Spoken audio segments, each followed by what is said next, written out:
Hi Scorpio, mid-month, ayan, mid-November 2025, ito na po ang inyong reading. Kuha lang tayo ng ilang guidance, advice, messages para sa inyo.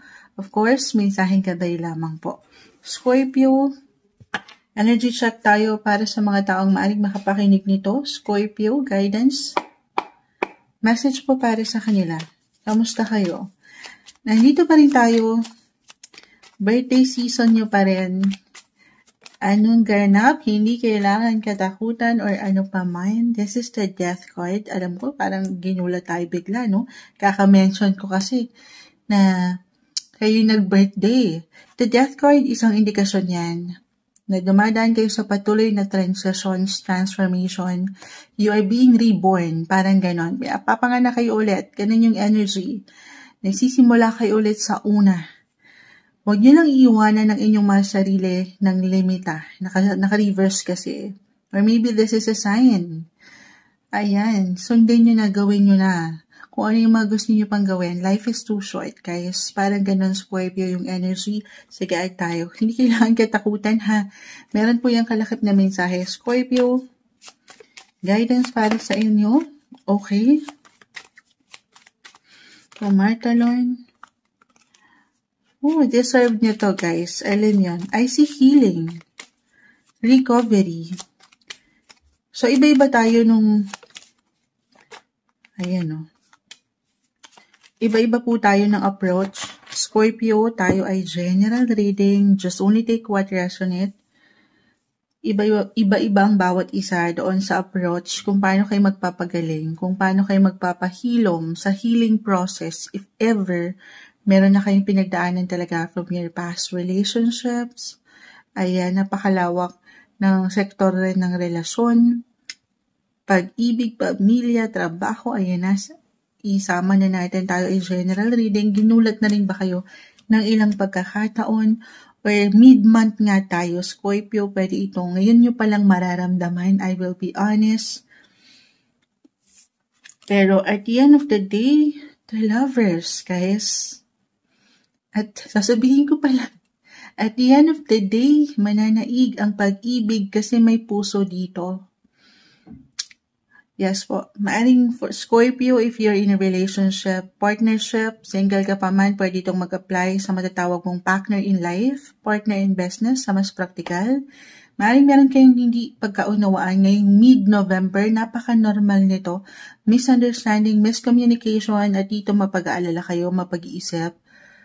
Pero kalmahan nyo, everything is temporary, the death card, malalagpasan yan, okay, may ilang changes. Miscommunication lang to, guys, ha?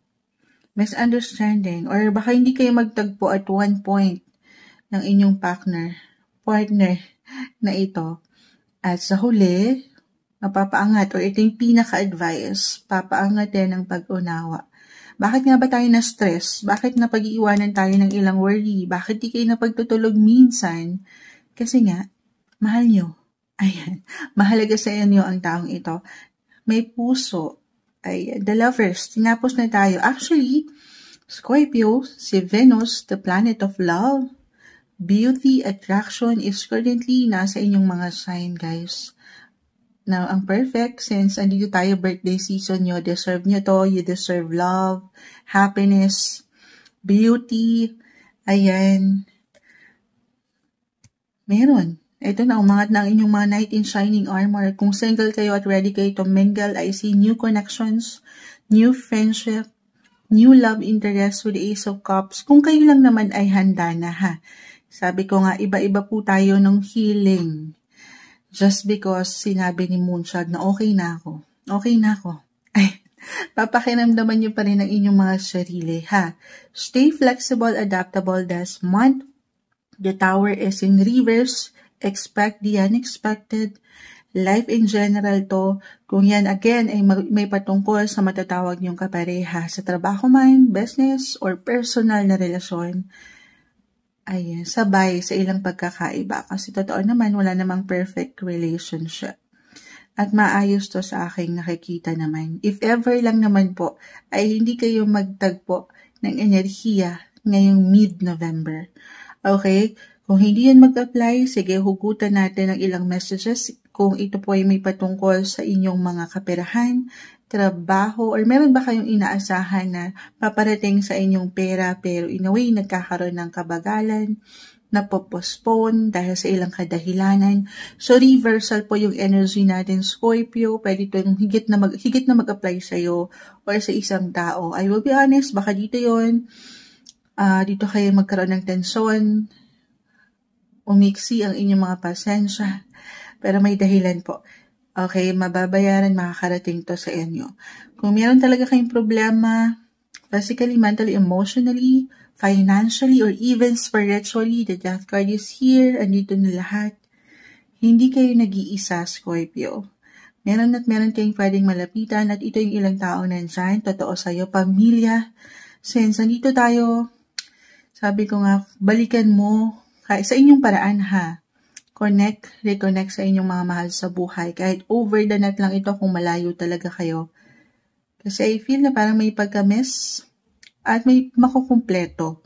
Or ito yung pinaka-advice, more quality time kasama sila. Kasi maring nakatulong, may tumulong sa inyo. Or merong magbigay. Since birthday nyo, unexpected. Meron kayong matanggap na regalo, claim na natin to.